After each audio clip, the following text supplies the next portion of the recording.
Hina Kalimantan, backingan Edi Mulyadi dibongkar, tak main-main ternyata. Tidak bisa orang di Indonesia ini, di negara hukum ini berbuat seenaknya, menyinggung perasaan orang, menyakiti hati orang. Kita semuanya harus taat dengan hukum. Tidak ada orang di Indonesia yang kebal hukum. Jadi hal hukum harus ditegakkan. Karena kemarahan ini bukan kemarahan seorang dua orang, seluruh Pulau Kalimantan. Kalau tidak ditegakkan secara hukum adat yang berlaku di masing-masing 5 provinsi itu berbeda-beda bisa menjadi persoalan yang panjang. Emangnya mereka udah hebat, ya? Mereka udah hebat, ya. Mungkin ya itu kan bangsa katak dalam tempurung mereka itu, ya.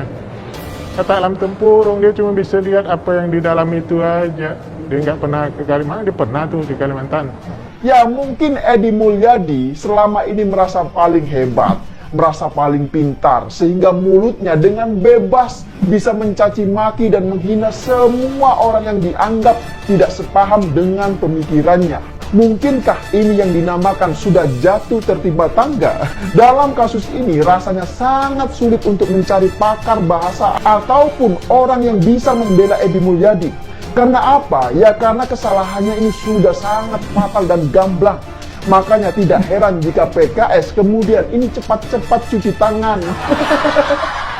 Ya, pasca video yang merekam pernyataan pegiat media sosial Edi Mulyadi soal Kalimantan sebagai tempat jin buang anak, kini sosok di lingkarannya dibongkar publik. Salah satu warganet yang mengungkapkan sosok di belakang Edi Mulyadi adalah akun di jaring Twitter @fahri_murakata. Dalam kicauan yang dilihat oleh Hops.id pada Senin 24 Januari 2022, akun tersebut mengatakan bahwa Edi Mulyadi dan orang-orang di lingkarannya sebagai sekumpulan kadrun busuk. Cuit Fahrun_murakata.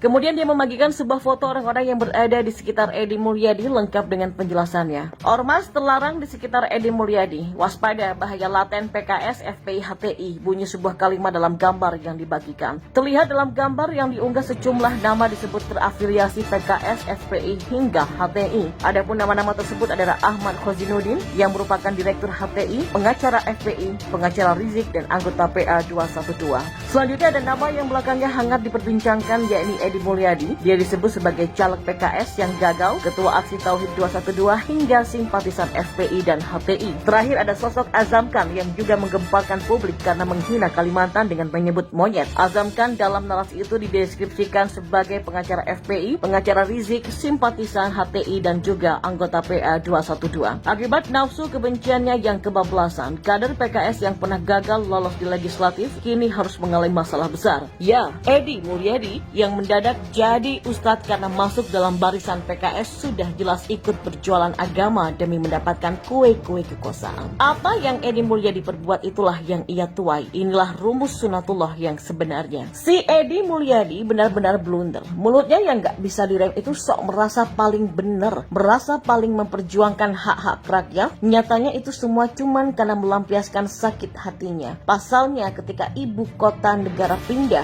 maka gangguan demo sudah tidak terasa lagi dan itu sedikit lega bagi pemerintahan pusat. Beda halnya ketika ibu kota masih ada di Jakarta, maka demo 212 telah membuat kebisingan dan karena itulah pula biaya untuk mengurusi demo-demo itu juga membengkak. Padahal biaya yang sebegitu banyaknya bisa diarahkan untuk pembangunan, untuk membangun basis-basis pendidikan yang berideologi Pancasila, membangun infrastruktur tol langit sehingga Indonesia benar-benar siap menghadapi tantangan dunia yang akan berubah sedemikian cepatnya. Makhluk-makhluk kadrun memang masih nyaman berada dalam gua yang gelap. Para kadrun masih senang dan hobi jualan agama sehingga akan ketinggalan jauh dengan perkembangan dunia yang begitu cepat. Maka karena itulah kebenaran yang diyakininya dan sudah kadaluarsa atau sebenarnya bukan kebenaran yang disuarakan tidak mengalami perubahan atau tidak update. Para kadrun masih sibuk dengan mengkafir-kafirkan dan membid'ahkan. Masih sibuk dengan penampilan budaya Arab yang disebutnya Islami. Padahal Abu Lahab pun pakaiannya Arab. Dan para politisi kadrun seperti si Edi Mulyadi ini pun merasa paling benar,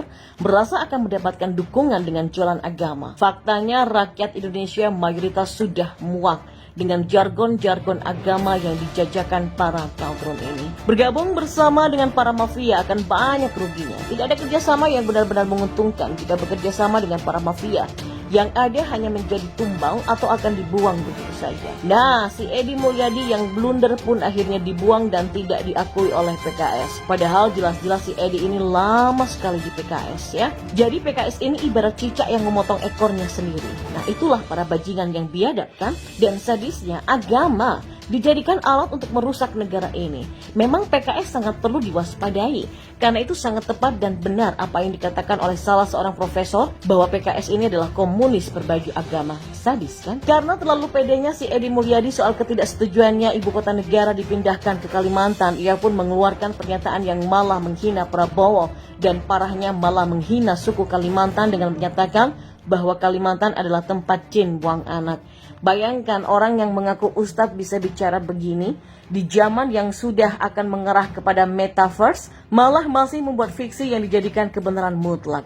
Beginilah para kadrun mengeluarkan kata-kata yang sangat goblok, mulut yang rocos terus merasa paling benar, padahal isinya cuma tai, sampah dan kotoran yang sangat bau benci. Mulutnya memang perlu disumpel pakai kotoran juga. Tokoh adat Dayak Balikpapan, May Christie mengatakan, ucapan yang dilontarkan Edi tidak hanya menyakiti perasaan suku Dayak, namun seluruh warga Kalimantan. Benar-benar parah si Edi ini. Tidak ada intelektualitas dalam dirinya, tapi merasa mewakili rakyat dan umat Islam. Kampret dah, pet.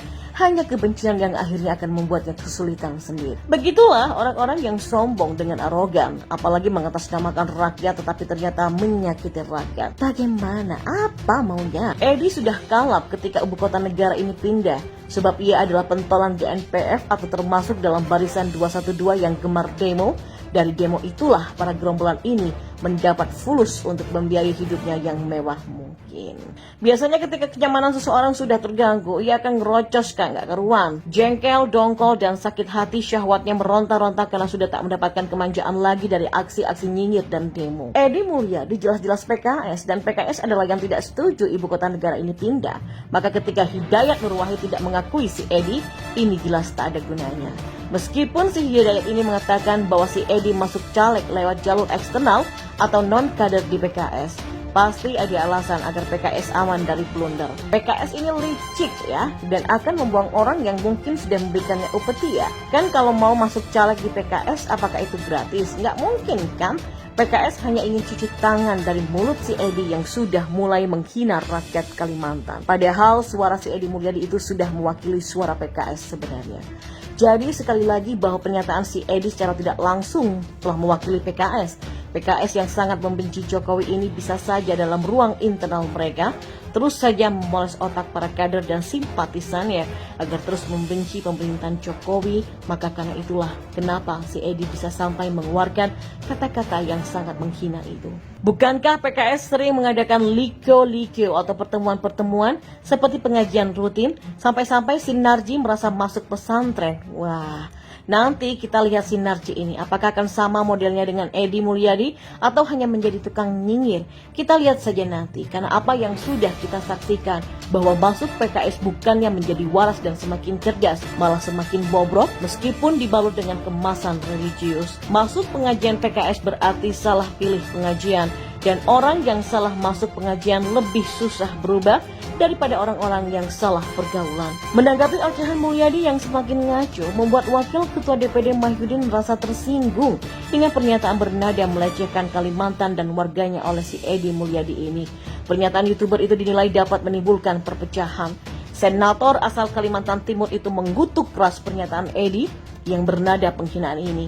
Ia berharap pihak kepolisian segera menangkapnya karena telah menimbulkan keonaran dan memancing perpecahan di masyarakat.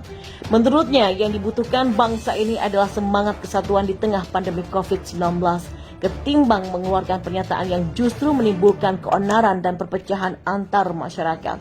Apalagi pernyataan itu menurutnya tidak dilandasi oleh pengetahuan yang memadai mengenai Kalimantan dan juga masyarakatnya. Maka lebih baik kurangi pernyataan yang menimbulkan perpecahan. Dan tak sampai di situ saja, pernyataan Edi Mulyadi yang diduga menghina warga Kalimantan itu pun juga disayangkan oleh anggota Komite 3 DPD RI Hasan Basri. Menurutnya diksi yang digunakan Sekjen Gerakan Nasional Pengawal Fatwa atau GNPF Ulama itu juga turut melukai hatinya sebagai warga Kalimantan.